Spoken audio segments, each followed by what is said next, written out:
రేపే శుక్రవారంతో కూడిన సంకష్టహర చతుర్థి. వివాహం ఆలస్యం అవుతున్న వారికి అతి త్వరలో వివాహం జరుగుతుంది. ప్రతి నెల వచ్చే మన గణపతి పండుగ కష్టాలు తొలగించుకోవడానికి, మానసిక సంతోషం కొరకు ఆ విఘ్నాధిపతిని పూజించడానికి అవకాశం కల్పించే రోజు ఈ సంకష్టహర చతుర్థి. మరి ఇంతటి విశేషమైన రోజు పొరపాటున కూడా మీ ఇంట్లో ఈ కూరను అస్సలు వండకండి, అలాగే తినకండి. పొరపాటున ఈ కూరను మీ ఇంట్లో వండితే ఆ గణాధిపతి యొక్క ఆగ్రహానికి గురి కావాల్సి వస్తుంది. మరి సంకష్టహర చతుర్థి రోజు ఏ కూరను ఇంట్లో వండకూడదో ఇప్పుడు ఈ వీడియోలో తెలుసుకుందాం. ఒకసారి గోలోకంలో లక్ష్మీదేవి, సరస్వతీదేవి రాధల మధ్య కలహం వచ్చి ఒకరినొకరు శపించుకుంటూ ఉన్నారు. ఆ శాపం కారణంగా లక్ష్మీదేవి భూలోకంలో ఉన్నటువంటి వృషధ్వజుడు అనే మహారాజుకు కుమార్తెగా జన్మించింది. ఆమెకు ఆ మహారాజు తులసి అని నామకరణం చేశాడు.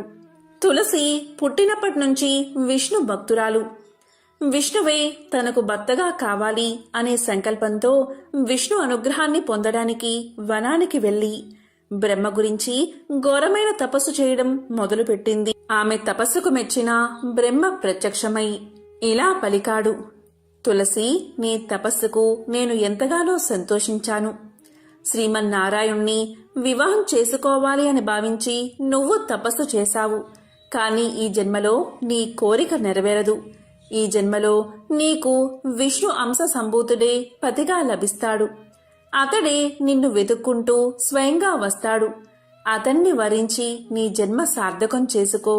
మరుసటి జన్మలో అంటే కలియుగాంతంలో నీవు వైకుంఠం చేరుకుని ఆ శ్రీమన్నారాయణుడి వక్షస్థలముందు స్థానాన్ని పొందుతావు అని వరాన్ని ప్రసాదించి అదృశ్యం అయిపోయాడు బ్రహ్మ.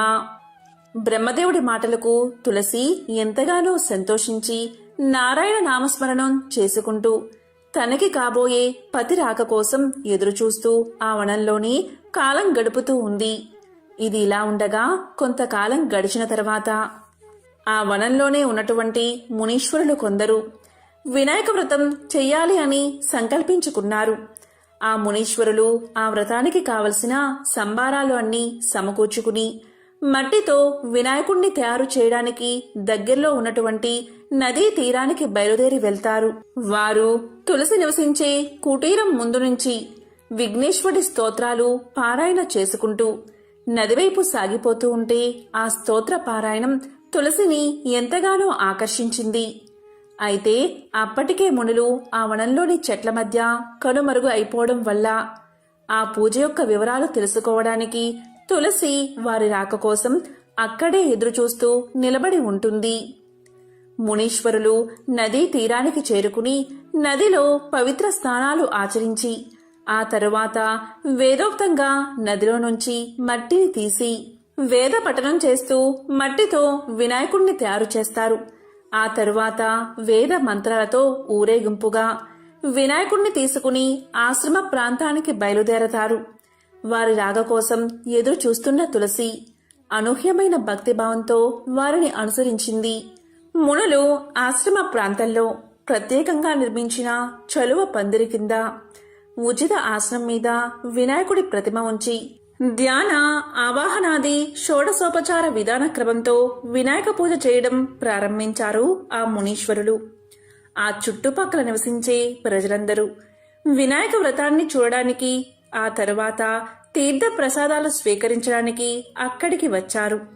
వారందరికీ వినాయకుడి తత్వాన్ని విసితం చేస్తూ ఒక ముని ఇలా పలికాడు, నాయనలారా, వినాయకుడు సాక్షాత్తు ఆ పరబ్రహ్మ అవతారమే.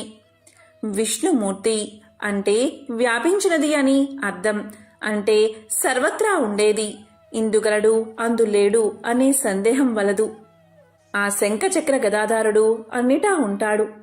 ఆ విష్ణువే పృథ్వీ రూపాన్ని దాల్చాడు. ఆ ప్రకృతితోనే పురుషుడైన పరమేశ్వర తత్వం చేరడం చేత పరబ్రహ్మ ఈ విఘ్నేశ్వరుడి రూపంగా అవతరించాడు. కనుక విష్ణువు ఇతడే, శివుడు కూడా ఇతడే, శివకేశవులకు మూలమైన ఆ పరబ్రహ్మం కూడా ఇతడే అని వివరించి చెప్పాడు. ఆ మాటలు విన్నటువంటి తులసీదేవి మదిలో బలంగా ఒక విషయం నాటుకుపోయింది. విష్ణువే విఘ్నేశ్వరుడు అని భావించింది. బ్రహ్మ వరాన్ని అనుసరించి ఈ జన్మలో విష్ణు సంభూతుడు తన్ను వెతుక్కుంటూ వచ్చి వివాహం చేసుకోవాలి. విఘ్నేశ్వరుడు విష్ణు అంశ సంభూతుడు తన్ను వివాహం చేసుకోవడానికి ఇలా వెతుక్కుంటూ వచ్చాడు అని అనుకుంది. అలా భావించి తులసి తానున్న స్థలం, సమయం, సందర్భాన్ని మర్చిపోయి మోహావేశంతో పరిగెత్తుకుంటూ వెళ్లి విగ్రహ రూపంలో ఉన్నటువంటి విఘ్నేశ్వరుణ్ణి సమీపించి ఇలా పలికింది. స్వామి, జన్మజన్మలకు నీవే నా పతివి, నేనే నీ అర్ధాంగిని. నన్ను అనుగ్రహించు, నన్ను వరించు, ఇదిగో నా వరమాల అంటూ వినాయకుడి మెడలో వరమాల వెయ్యబోయింది. మరు క్షణంలోనే వినాయకుడి అభయహస్తం నిజరూపాన్ని దాల్చి మాల వెయ్యబోయిన తులసిని చెయ్యి పట్టి ఆపి వారిస్తూ ఇలా అంటుంది. ఆగు తులసి, ఆగు. మోహావేశంతో తొందరపడకు, నేను నీ పతిని కాను అని వారించాడు. అక్కడ ఉన్నటువంటి మునులు, భక్తులు విఘ్నేశ్వరుడి విగ్రహంలోంచి వినాయకుడి చెయ్యి మాత్రమే బయటకు వచ్చి స్వామివారి మాటలు వినిపించడంతో అందరూ ఆశ్చర్యపోయి అలాగే చూస్తూ ఉండిపోయారు. కాని తులసి మాత్రం తన పారవస్యంలోంచి బయటపడలేదు. విఘ్నేశ్వరుడి విగ్రహంలో విష్ణువే ఆమె కళ్లకు దర్శనమిస్తున్నాడు. ఆమె ఇలా పలికింది. స్వామి, నన్ను వారించకండి. జన్మజన్మల పుణ్యఫలం చేత మీకు అర్ధాంగినయ్యే భాగ్యం నాకు కలిగింది. ఈ అదృష్టాన్ని నాకు దూరం చేయకండి. ఈ జన్మకే కాదు, మరే జన్మలో అయినా సరే మీరే నా పతి అంటూ తులసి భావావేశంతో వినాయకుడి మెడలో మాల వేసింది. ఆమె చర్యకు స్వామివారికి తీవ్రమైన ఆగ్రహం వచ్చింది. వెంటనే ఛీ మూర్ఖురాలా అని చీత్కారంగా చూస్తూ మట్టి విగ్రహం నుంచి నిజరూపంతో విఘ్నేశ్వరుడు సాక్షాత్కరించాడు. అలా బయటకు వచ్చిన స్వామి ఇలా పలికాడు. నీవు మోహావేశంలో విఘ్నేశ్వరుడికి, విష్ణువుకి తేడా తెలుసుకోకుండా రాక్షసంగా ప్రవర్తించావు. ఈ అసుర ఆచార విధానంతో నన్ను వరించాలి అని చూశావు. నీ మూర్ఖత్వానికి ఫలితంగా నీవు ఒక అసురుడికి ఇల్లాలివి అవుతావు అని శపించాడు. విఘ్నేశ్వరుడి మాటలు విన్న తులసి ఒక్కసారిగా ఆశ్చర్యపోయింది. అప్పుడు అక్కడే ఉన్నటువంటి మునులు స్వామివారికి నమస్కారం చేసి ప్రార్థిస్తూ ఇలా పలికారు. స్వామి, ఈ తులసి మరెవరో కాదు, లక్ష్మీదేవే, సాక్షాత్తు శ్రీమన్నారాయణుడి యొక్క భార్య. ఈమె శాప ఫలితంగా ఇలా జన్మించింది. విష్ణువుకే అర్ధాంగి కావాలి అనే తపనతో విష్ణుతత్వం కలిగిన మిమ్మల్ని విష్ణుదేవుడిగా భావించి వరమాల వేసిందే కాని ఎటువంటి దురుద్దేశంతోనూ కాదు. దయచేసి ఈమెకు శాప విమోచనాన్ని అనుగ్రహించండి అని పరిపరి విధాలుగా ప్రార్థించారు. దీంతో విఘ్నేశ్వరుడు కొంత శాంతించి ఇలా పలికాడు. ఈమె ఈ జన్మలో జలంధరుడు అనే అసుడికి అర్ధాంగి అవుతుంది. ఆ తరువాత తులసి వృక్ష రూపాన్ని ధరిస్తుంది. తులసిమాలలు విష్ణు ప్రియమవుతాయి. నిత్యము ఎవరైతే తులసిమాలలు ధరిస్తారో అటువంటి వారికి విష్ణు అనుగ్రహం సదా ఉంటుంది. తులసి పత్రాలతో విష్ణువును పూజించిన వారు మోక్షాన్ని పొందుతారు. తులసి పూసలు మాలలో జపానికి ఎంతో శ్రేష్టమైనవి అవుతాయి. ఇలా ఈ కలియుగాంతం వరకు తులసి పూజలు అందుకుంటూ విష్ణుదేవుడికి ప్రీతి పాత్రురాలు అవుతుంది. ఈ కలియుగాంతంలో నిజ రూపాన్ని పొంది విష్ణు సన్నిధిని చేరుకుంటుంది అని అనుగ్రహించాడు విఘ్నేశ్వరుడు.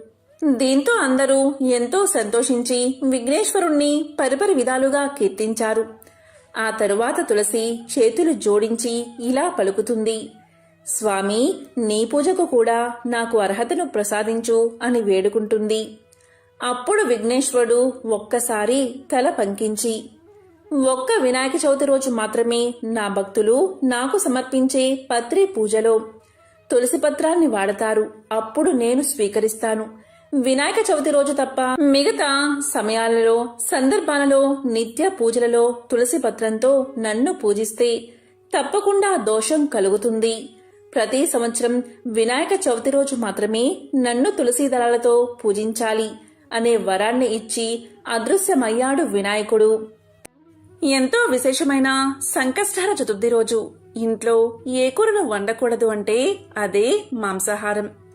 పొరపాటున ఈరోజు ఇంట్లో మాంసాహారాన్ని అస్సలు వండకండి, అలాగే తినకండి. సాత్విక ఆహారాన్ని మాత్రమే తీసుకోండి. ఇలా చేయడం వల్ల సకల దరిద్రాలు తొలగి సకల శుభాలు కలుగుతాయి. వినాయకుడి యొక్క సంపూర్ణ అనుగ్రహం మీకు కలుగుతుంది. ఓం గం గణాధిపతయే నమః. ఓం నమః శివాయ.